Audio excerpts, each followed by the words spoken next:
purpose of this podcast is to not only talk about change, but be realistic that it's a long process. I always say when I do trainings, taking a step towards change is hard, but committing to change long term is the hardest, right? So let's pivot for a second and talk about some of the challenges that are happening right now from your perspective as an educator that could potentially be getting in the way of change. One challenge I really noticed since the kids, went on the COVID break and were at home more is the pressures of social media on our young people.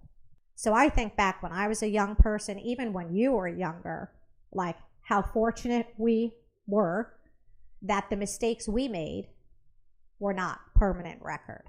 So I see that troubling for particularly my female students. They bring issues that occur on social media into the classroom, which impacts their learning negatively.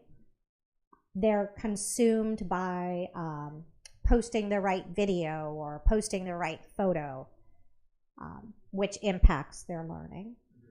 So as an educator, extremely challenging, because I always tell the kids, listen, I'm not as entertaining as YouTube.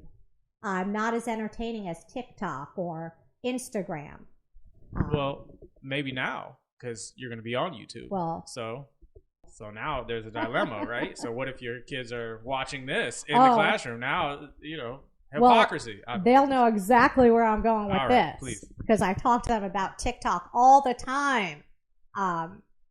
It's challenging for me as an educator to see my students have another layer of pressure added to them because of social media, especially at such a young age, 10, 11 years old, trying to form bonds. They're starting to care more what their peers think about them and their social status. They have that extra layer of pressure on them. That's tough. I can't even imagine, and you mentioned it earlier, that we didn't have this. Mm-hmm. And I was bullied a little bit in school. Well, not a little bit. Every single year got suspended for some bully-related issue.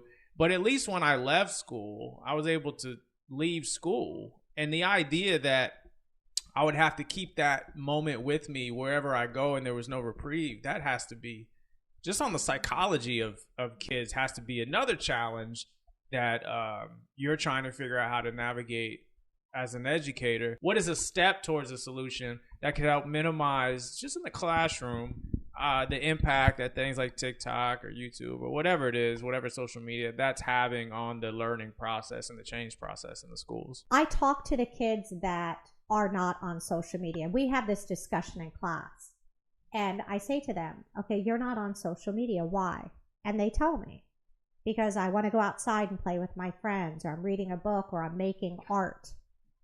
And they seem less stressed. And I said, is it true that you feel less stress or pressure? If the kids have something else that's triggering like a positive experience for them or positive feelings, that gives them almost the power to step away from social a little bit. If they're outside playing, if they're in sports, if they have a good book, maybe it's not necessarily saying, hey, let's just reduce the time you have, but let's figure out a way where we could substitute that time and direct it to something else the kids would enjoy.